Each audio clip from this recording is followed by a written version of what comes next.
We're not ready yet? Yeah, I'm just making openings.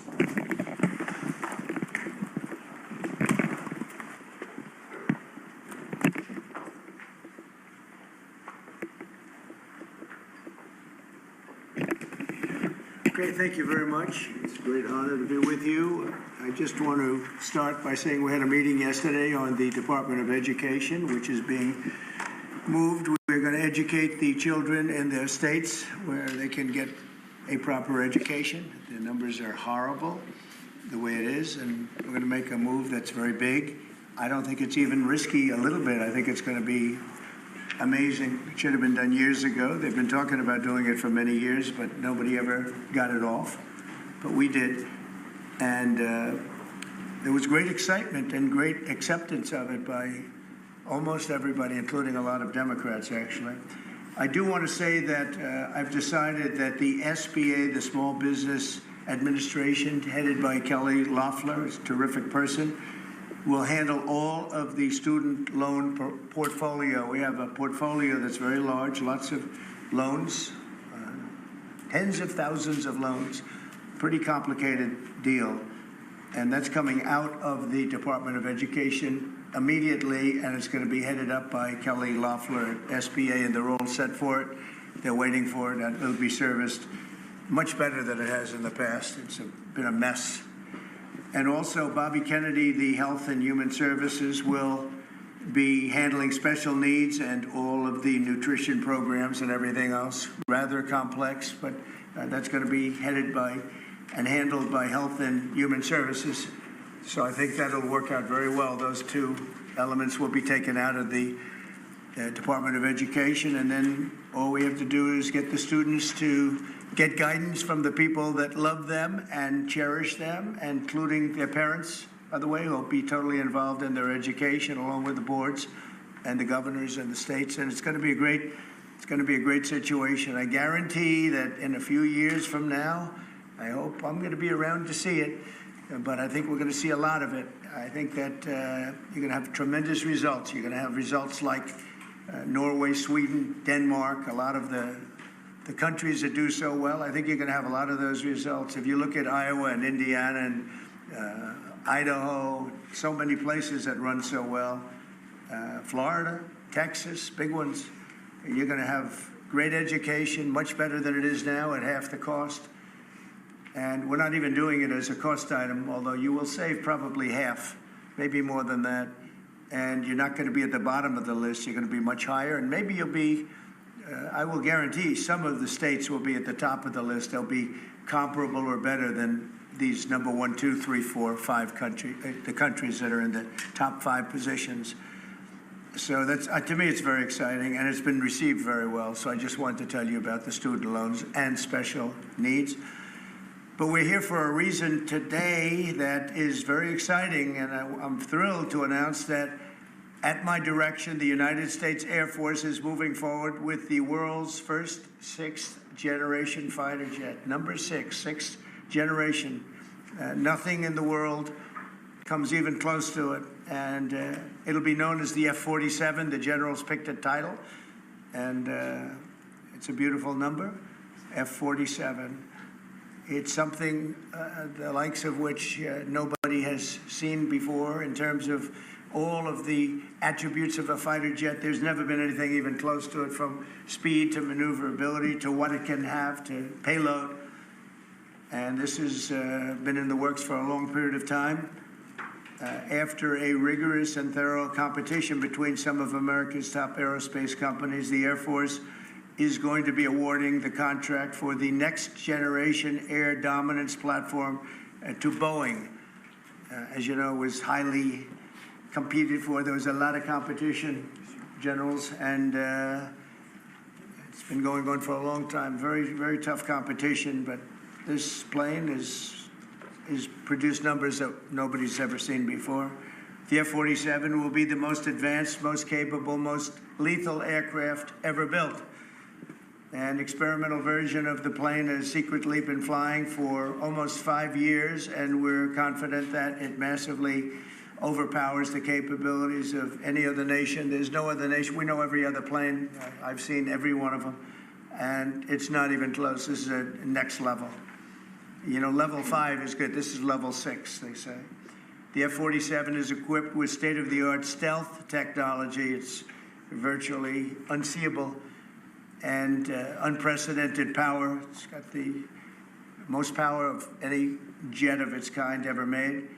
Maneuverability, likewise, is there's never been anything like it, despite the power and speed. Its speed is top. It's over 2, which is something that you don't hear very often. America's enemies will never see it coming. Hopefully we won't have to use it for that purpose, but you have to have it. And if it ever happens, they won't know what the hell hit them. A new fleet of these magnificent planes will be built in the air during my administration over the next couple of years. It's ready to go. They've already built much of what has to be built in terms of production, including the sheds. We'll ensure that the USA continues to dominate the skies. We've given an order for a lot. We can't tell you the price because it would give way to some of the technology and some of the size of the plane, good-sized plane. This contract also represents a historic investment in our defense industrial base, helping to keep America at the cutting edge of aerospace and technology. Our allies are calling constantly. They want to buy them also, and certain allies will be selling them, perhaps toned-down versions. We like to tone them down about 10%, which probably makes sense because someday maybe they're not our allies, right?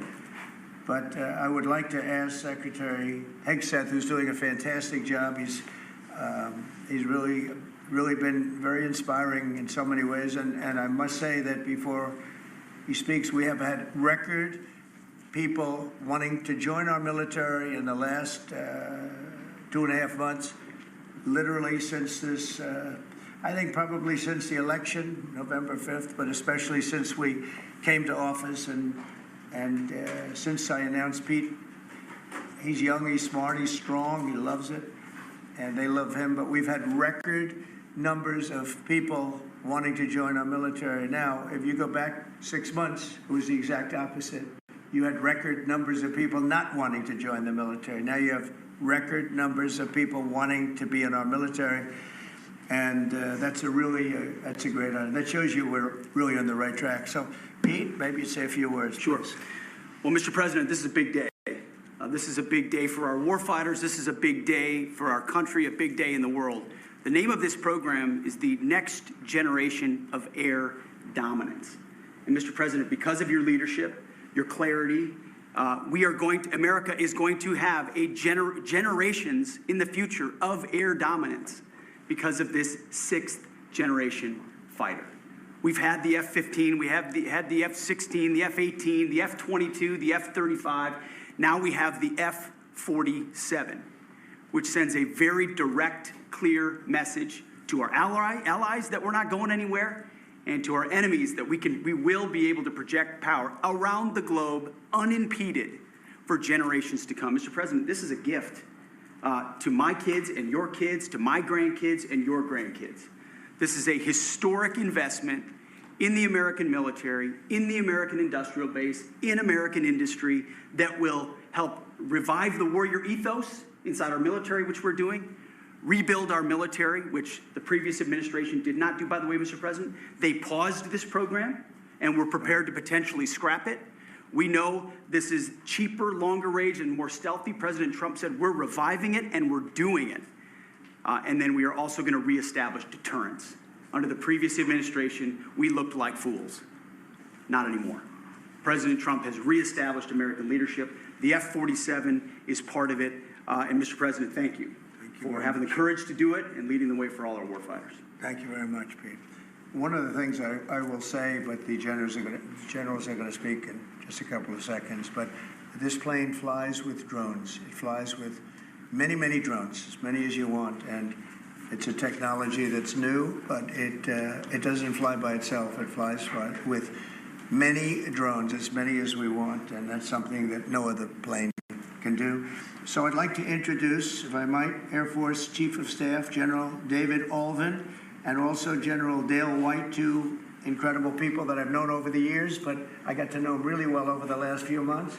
And would you say a few words, please, General? Thank you very much, Mr. President. Mr. President, Mr. Secretary, thank you so much for your unwavering commitment to our military. I will say this is a big day. This is a big day for our United States Air Force as well. You know, air dominance is not a birthright, but it's become synonymous with American air power. But air dominance needs to be earned every single day. And since the earliest days of aerial warfare, brave American airmen have jumped into their machines, taken to the air, and they've cleared the skies. And whether that be clearing the skies so we can rain down destruction on our enemies from above, or we can clear the path to the ground forces below. That's been our commitment to the fight, and that's really been our promise to America.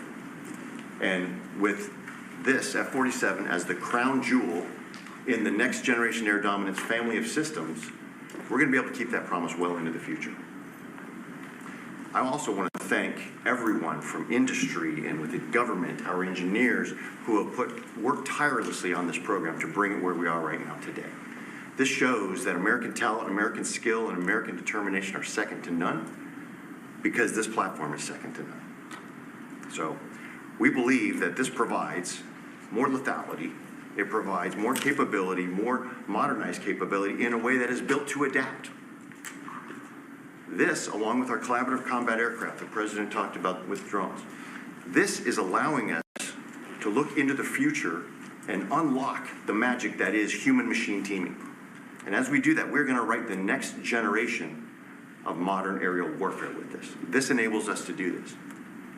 The manner in which we put this program together puts more control in the hands of the government, so we can update and adapt at the speed of relevance, at the speed of technology, not at the speed of bureaucracy. This is more Air Force. This is more options for the President. We say as our mission in the United States Air Force is to fly, fight, and win air power anytime, anywhere. If you want to go anywhere, you have to have a platform that gets you anywhere. This provides the President options from the very one end, which is a quick response, and then we can get right back into fight and stance without having to deploy troops that are going to take maybe months and cost more lives. We can be back in fight and stance, and maybe we restore that deterrence. All the way to decisive victory as part of a joint force that is the most lethal and capable military ever known in history. That's what we provide now, and this allows us to provide it into the future. It's more deterrence, more capability. It's what peace through strength looks like into the future, Mr. President. And so we're very proud to do that. And all we can say is, on behalf of the United States Air Force, let's deliver. Thank you very much. Thank you, General. Would you like to say something? No, sir, I'll just double down what the chief said. He knows what to do. Generational He knows leap. who the boss And is. that's exactly right. Air superiority is what it's all about, and this is what we'll deliver. That's great. Thank you very much. Great job. We've worked together long and hard on this, and this was a big secret. In fact, we don't show too much of the plane for that reason. You see what we show? You see how beautiful that is, but that's just a very small part of it. Sure. I wasn't surprised. I was wondering how much are you going to show when they came in with that. You see a wheel in the front? That's about it. Any questions? Mr. President Trump, Peter? is 80,000 pages of documents is a lot to sift through. Yeah. Can you just tell us who killed Kennedy? Well, I was given the task of releasing that because many presidents have gone through it and they haven't released. And I said, release. We even released Social Security numbers. I didn't want anything deleted. They said, sir, what about Social Security? People long gone, but they're long gone, so I can't imagine. But I said, if you don't delete it, if you do delete it, we have people are going to say, why did you delete it? There's something in there. So we gave Social Security, we gave everything. And the rest is for you to look at, Peter. You're going to see whether or not you see anything. But we've given it. We're doing it with Dr. Martin Luther King, too. They're preparing all of that. They're going to release everything. And whoever else they want. I mean, we have nothing. We really have nothing to hide. We shouldn't have. When a lot of time goes by. But with the Kennedy files, in particular, they were going crazy on them. I don't think there's anything that's earth-shattering, but you'll have to make that determination. In those, it's 80,000. It's actually 88,000, and we have some additional things, as you know, come out today. And for that, you can go to the offices and you can see whatever you want to see. Everything is out there, totally open.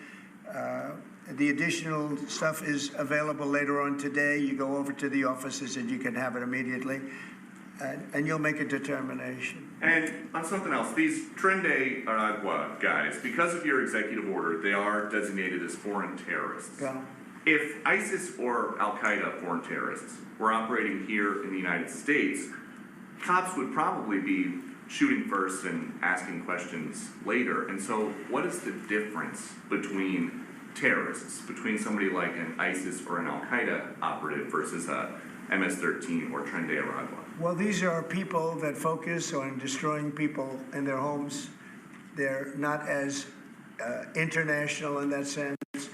They're a group of thugs. They come from Venezuela. They come from the prisons of Venezuela. They're very, very dangerous people, but they didn't look so dangerous when the guards took care of the situation from El Salvador. And I want to thank the president. He's a friend of mine.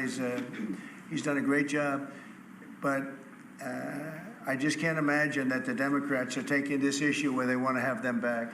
You know, so now they have men playing in women's sports. They have transgender for everyone. They have open borders. They have all of their crazy policies that are, I think, 95-5, not 90-10, okay? And their new policy is, let's bring Tren de Aragua back into our country. Let's bring the worst. These are the worst gang members there are. They looked amazingly frail, though, by the way they were handled. It's very amazing. You know, they weren't, when they were in Colorado cutting the fingers off a man because he made a phone call to the police, they seemed a lot tougher then than they did when they were having their heads shaved and they were in shackles. They're tough people. They're bad people. We don't want them in our country. We can't let a judge say that he wants him. You know, he didn't run for president. He didn't get much more than 80 million votes. And we just can't let that happen. It'd be so bad for our country. I won on the basis of getting criminals out of our country that were let in. It was called unforced error. They were let in by Biden, incompetently let in, and let in by the millions, actually. 21 million people. I believe it's 21 million. And that's not even including the gotaways, but these are rough people. We want them out of our country. And I won the election based at least partly on that, and that's a big part, yeah? Mr. President, there's several things. I don't know if you saw this. Tim Walz is now saying about Trump supporters, and forgive me, I'm just reading a quote from Tim Walz, I think I could kick most of their ass. Oh, boy, he'd be in trouble. Is there any way to know? Well, he's a loser, you know, I mean, the guy's a loser. He lost an election. He played a part. You know, usually a vice president doesn't play a part, they say. I think Tim played a part. I think he was so bad that he hurt her. But she hurt herself, and Joe hurt them both. They didn't have a great group, but I would probably put him at the bottom of the group. Have you heard that Biden wants to get back involved for Democratic politicians, fundraising and campaigning against your policies? I hope so. I hope so. Mr. President, there are several families. Mr. President, there are families from some of the people. Who are you with? I'm with La Nación newspaper from Argentina. There are families from some of the people that were on those flights to El Salvador that claim that they're not criminals, they're not members of Tren de Aragua, of MS-13. What can you tell them, and what guarantees can you give them that everyone in those planes were actual criminals, terrorists, as you said? Well, I was told that they went through a very strong vetting process, and that that will also be continuing in El Salvador. And if there's anything like that, we would certainly want to find out. But these were a bad group. This was a bad group, and they were in bad areas, and they were with a lot of other people that were absolutely killers, murderers, and people that were really bad with the worst records you've ever seen. And but we will continue that process, absolutely. We don't want to make that kind of a mistake. Is the U.S. planning to give up the position of NATO's Supreme Allied Commander, and if so, why? NATO is something that I saved. NATO was gone until I came along. In fact, the previous Secretary General, very good man, both of them are good. The current man is fantastic. But both of them have said, if it wasn't for Trump, you wouldn't even have a NATO, because we were paying the cost of almost all of the countries. And now they're paying. I said, we're not going to do this. We're not going to continue. You hurt us on trade. You do bad things on trade. And then on top of it, we're supposed to pay for your military. And because of what I did, hundreds of billions of dollars flowed into NATO by countries that just weren't paying. They were delinquent. They weren't paying their bills. So NATO is solid. They're strong, but they have to treat us fairly. They Are have we to going to treat give us- up the? Because look, without us, NATO is not the And we're same giving- thing. we're And I giving- can tell you, I've been having very good discussions, as you know, with President Zelensky and with President Putin. And President Putin will tell you that without the United States, he wouldn't be worried.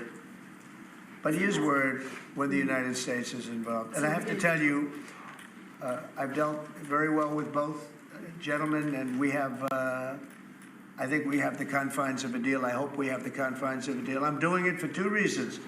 Number one, and by far most importantly, thousands of young people, and they're not American people, they're Russian and they're Ukrainian, are being killed every week, thousands a week. And also the United States has paid, because of Biden, $350 billion on a war that should have never happened.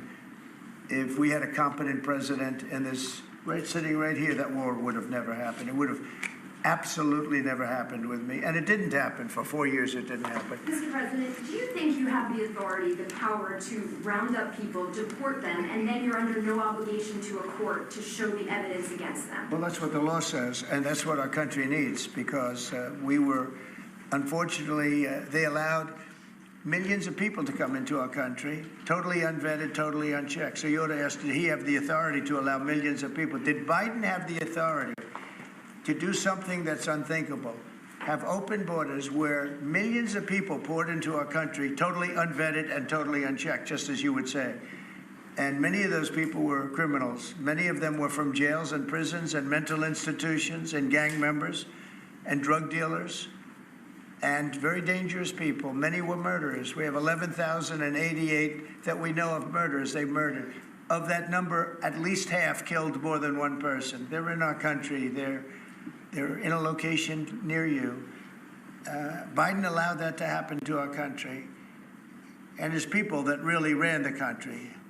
And the person that operated the auto pen, I think we ought to find out who that was, because I guess that was the real president. So when you ask me if we have the authority, did Biden have the authority to allow millions of people to come into our country? Many of these people, hardened criminals at the top of the line who have caused tremendous damage in our country. You see them in New York City fighting with our police. I mean, literally having fist fights in the street with our police.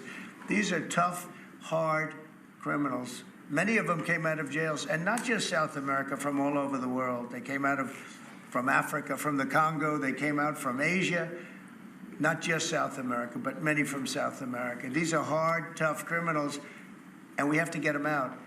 And a judge sitting behind a bench someplace got a nice appointment. You can't take that away from the people that are responsible. Now, in this case, Marco Rubio has a lot of big decisions to make, and he's a fantastic person, a great man. I think he'll be our best. I think he has a chance to be our best Secretary of State. He's been doing incredibly. He works so hard. He's gone to so many different countries already, and he's got the authority to get bad people out of our country. And you can't stop that with a judge sitting behind a bench that has no idea what goes on, who happens to be a radical left lunatic. Do you think the judiciary? You guys today are denying this New York Times report that Elon Musk was going to be shown a 20 to 30 page presentation about a theoretical war plan against China. Why not just show it to Elon? Because I don't want to show it to anybody. You know, you're talking about a potential war with China. Now, I deal with these people all the time, and I'm dealing with Pete. I'm dealing with these gentlemen on numerous different airplane purchases, and I think they're all going to be great. But I don't want other people seeing potential war with China. We don't want to have a potential war with China, but I can tell you if we did, we're very well equipped to handle it, but I don't want to show that to anybody. But certainly you wouldn't show it to a businessman who is helping us so much. He's a great patriot. He's paying a big price for helping us cut costs, and he's doing a great job. He's finding tremendous waste, fraud, and abuse. But I certainly wouldn't want, Elon has businesses in China, and he would be susceptible perhaps to that. But it was such a fake story. The New York Times is just as fake as CNN and MSDNC.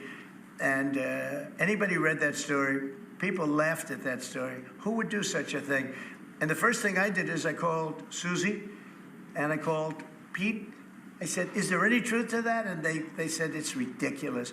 No, he's over there to talk about cost. You might want to address that, Pete. But Elon was over there today to address cost. Doge, thing called Doge, which you've heard about.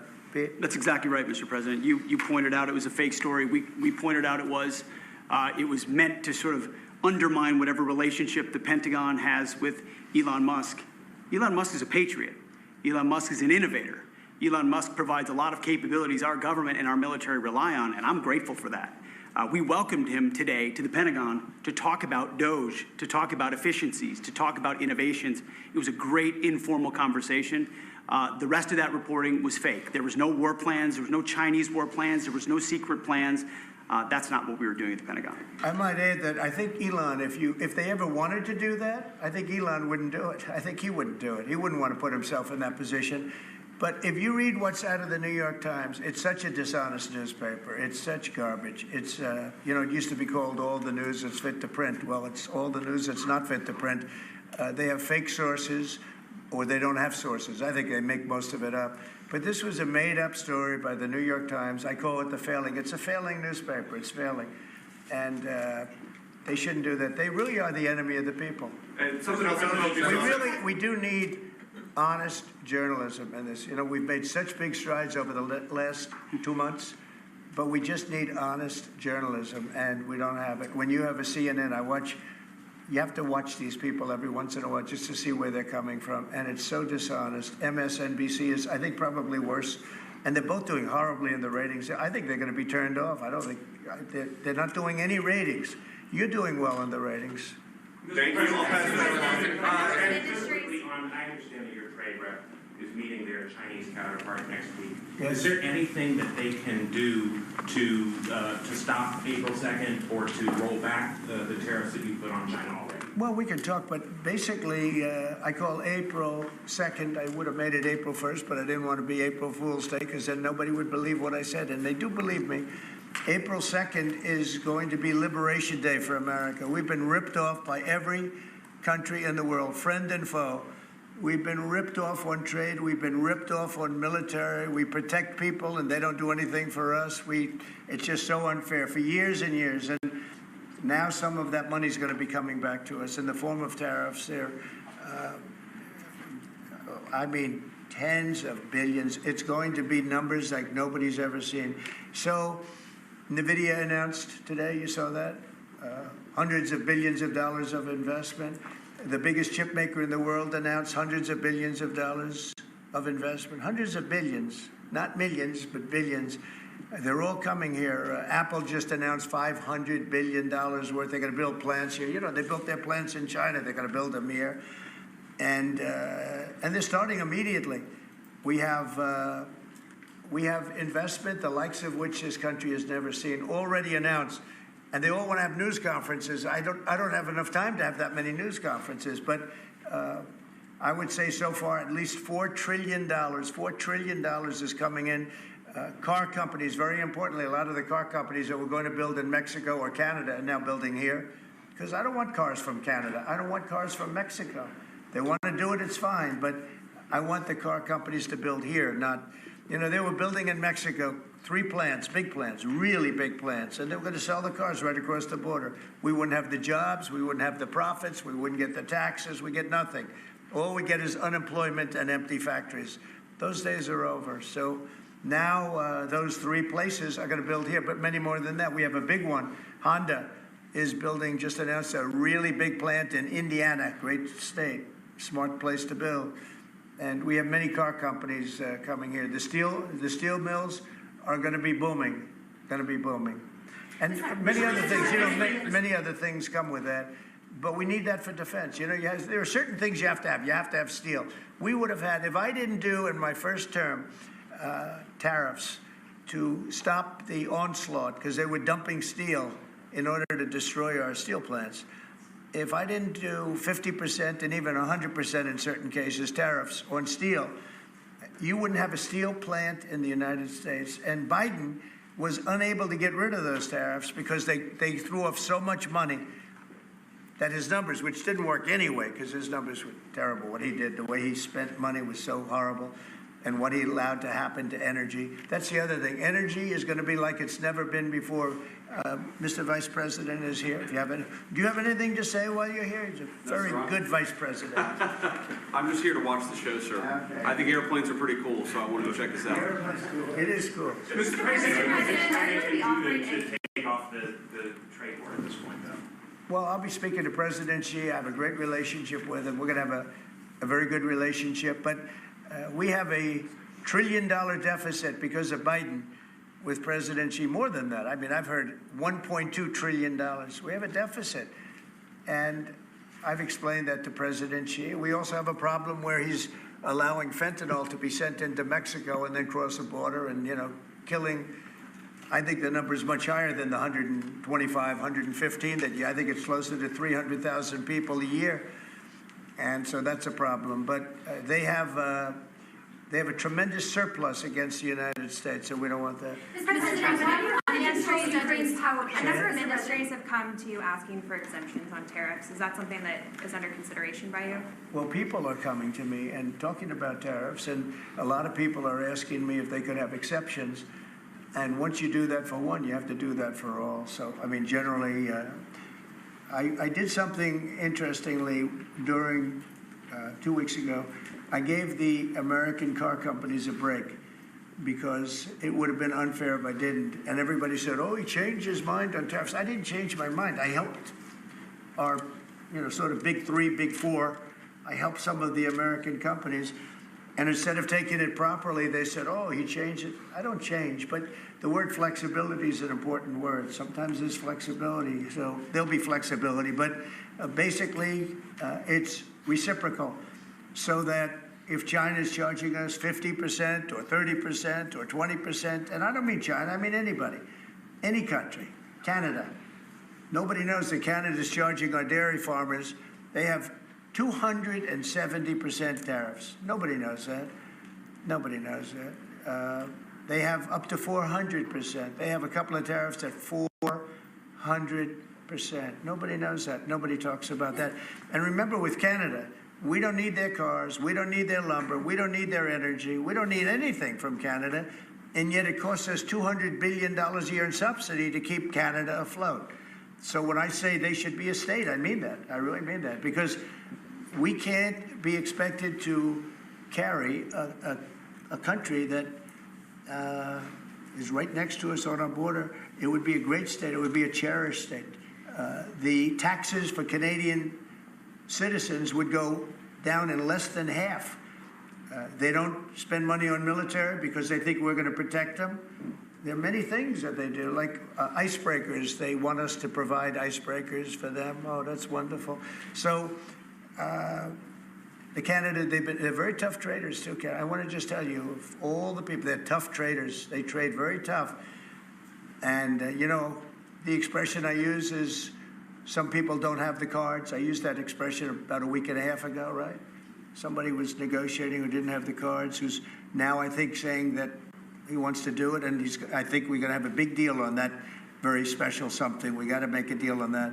But Canada has been a very nasty negotiator against the United States, took advantage of the United States for a long time. But nobody knows that they were getting 270% tariffs on dairy products. Mr. President, and I don't think I've heard you say this in all of the talk about Canada becoming the 51st state. You're concerned that if they became the 51st state, they would be a very, very blue state. Very, very big and very, very blue. No, there might be, but it would, you have that artificial line that goes, that straight artificial, that looked like it was drawn by a ruler. Somebody with I don't mean a ruler like a king, I mean like a ruler, this way. And it's just an artificial line that was drawn in the sand or in the ice. And can I tell you, Peter, just, you add that to this country, what a beautiful landmass, the most beautiful landmass anywhere in the world. And it was just cut off for whatever reason. It would be great. Now, Is it liberal? Maybe. But, you know, a conservative until I got involved, because I don't care who wins up there. I frankly probably would do better with the liberal than the conservative, if you want to know the truth. But just a little while ago, before I got involved and totally changed the election, which I don't care about, probably it's to our advantage, actually. But the conservative was leading against, I call him Governor Trudeau. The conservative was leading by 35 points. So, you know, so I don't know about that. I think Canada is a place like a lot of other places. If you have a good candidate, the candidate's going to win. And I don't know if you've seen this, but the two astronauts that you just helped save from space, they didn't get any overtime pay for all that extra time. They got $5 a day per diem. For 286 days, that is $1,430 in extra pay. Is there anything the administration can do to get them, to make them whole? Well, nobody's ever mentioned this to me. If I have to, I'll pay it out of my own pocket, okay? I'll get it for them. Mr. President, I'll take care of that. I like that. I think that's... I'll pay it right out of my... Is that all? That's not a lot for what they had to go through. And I want to thank Elon Musk, by the way, because think if we don't have him. You know, there's only so long, even though they're in the capsule up there, that the body starts to deteriorate after 9 or 10 months and gets really bad after 14, 15 months with the bones and the blood and all the things that you've been reporting on very well. And if we don't have Elon, they could be up there a long time. Who else is going to get him? And I just want to thank him. He's going through a lot, what they're doing to him. And these people are going to be caught, and they're going to be caught, and they're going to be prosecuted. And from what they tell me, I see this just by watching your programs and reading the news, but from what they tell me, they could get 20 years in jail, and they'll get it. I'll tell you, there's going to be no leniency, and there'll be no pardons. I can tell you that right And you now. said this morning 20 years in jail, and then maybe you said this morning 20 years in jail, and then maybe they'll go to one of these prisons in El Salvador. Do you think with the way that the judges have been issuing injunctions, it would be easier or harder to send these Tesla domestic terrorists to a jail in El Salvador than these MS-13 or Tren de Aragua guys? Well, I view these people as terrorists just like others. These are, when I looked at those showrooms burning and those cars, not one or two, like 7, 8, 10 burning, exploding all over the place. These are terrorists. You didn't have that on January 6th, I can tell you. You didn't have anything like that on January 6th, which is sort of amazing because on January 6th, the Democrats were talking. Nobody was killed other than a very beautiful young woman, Ashley Babbitt. Nobody was killed. And you look at what's going on now with these terrorists. These are terrorists, and that's an organized event. You know, take a look at their signs. Take a look. They're all made by the same sign company. A nice, expensive job. Now, these are the people that finance it are, in my opinion, in just as big a trouble as the people that are setting the match and setting the fires. So we'll see. It's under very serious investigation by the FBI and by the Justice Department. These people are terrorists.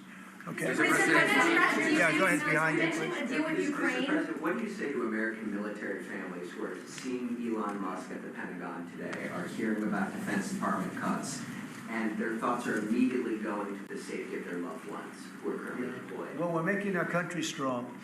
And when they see a thing like that and they hear that story about Elon in China, what they should do is realize that the New York Times is a corrupt institution, because I think they're the ones. They knew that story wasn't true. Nobody believed that story. People that, when I first called, they laughed when they heard the story. Nobody believed it, that the Pentagon was giving him a briefing on what war with China would look like, and he has business. No, they made that up because it's a good story to make up. They're very dishonest people. Look, I have it with the Times, and you'll see more and more of it. To me, it's a very dishonest organization. But a story like that is made up. It's total fiction. And I just wanted to make sure. I called up Chief of Staff and I called up Pete, and I said, is there any truth to that? Absolutely not. He's there for Doge, not there for China. And if you ever mention China, I think he'd walk out of the room. He wouldn't take it anyway. So it's just a made-up story. Nobody's taking better care of the military. One of the things that I know that Pete's doing is he's talking about a lot of the civilian staff, and and we're going to get them other jobs. You know, we're going to have a lot of jobs in this country, but we don't want to have wasteful jobs. We want to have meaningful jobs. And those were wasteful jobs. Those are jobs that not only military, but jobs where people don't show up. You take a look at Department of Education. I've never seen so many buildings with the names on it. You go past one after another Department of Education, and they're empty. The people don't show up. You know why? Because they have other jobs, because they're playing golf, or they're playing something, they're doing something. And we have a lot of great people, but we have to move that back to the States. We're going to make our country strong, and we're going to get people much better jobs, because we have companies moving into our country, the likes of which we've never seen before. Nothing like this has happened. And it's automatic. They don't want to pay the tariffs. How do you avoid paying the tariffs? You build your plant in the United States, and it's a beautiful thing to see. I see it. So far, I would say $4 trillion. Nobody's ever heard of them. No country's ever heard of numbers like that. $4 trillion, and those are the best ones. The biggest, best chip maker in the world. I'm not a fan of the CHIP Act, where you give billions of dollars away to companies that don't need it, and it won't bring them here. I'm giving nothing away. All they're doing is coming here. They're building because they want to avoid. Remember this on the tariffs, too, because that's going to be, Liberation Day, April 2nd. It's reciprocal. If they charge us, we charge them. So somebody say, well, how much are the tariffs? Very fair. If India, as an example, has been very bad to us on tariffs, they charge 100%, 200%, whatever they charge. Now, Europe just announced they're lowering the tariffs on cars.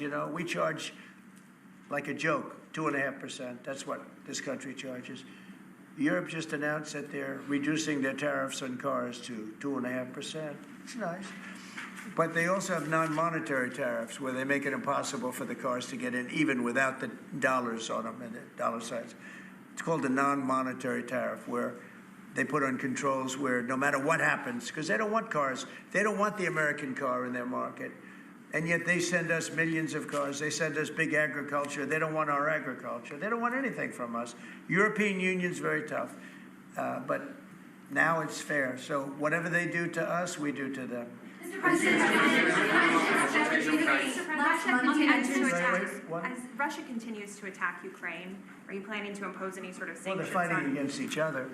I think we're going to have a ceasefire on a lot of areas, and so far that's all held very well. And getting that ceasefire, they had a lot of guns pointing at each other. You had some soldiers, unfortunately, surrounded by other soldiers, and they are going to be, I believe we're going to pretty soon have a full ceasefire, and then we're going to have a contract. And the contract's being negotiated, the contract in terms of dividing up the lands, et cetera, et cetera. It's being negotiated as we speak. What do you say to critics who say that your actions towards law firms amount to coercion? Well, the law firms all want to make deals. You mean the law firms that were going after, that went after me for 4 years, ruthlessly, violently, illegally? You mean, are those the law firms you're talking about? They're not babies. They're very sophisticated people. Those law firms did bad things. They went after me for years. Russia hoax. All a hoax. It was a hoax. It was Hunter Biden's laptop. It didn't come out of Russia, by the way. It was came out of his bedroom. It was all a hoax developed by Democrats. Hillary, I don't think Biden did, because I don't think Biden knows what the hell he's doing, frankly, based on everything I see. I've seen things since being here that are so sad. What he's done to this country, what he and they did to this country, those people that surrounded him, who, by the way, are radical left but smart. He's not smart. He was never smart. But these are radical left, smart people. They totally controlled him. He did whatever they told him to do. And it's a shame. It's so sad to see what happened, what they've done to this country, both not only the inflation you saw, but allowing millions and millions of criminals into our country. That's an inexcusable act. And many other things besides that. Thank you very much, everybody. Thank you.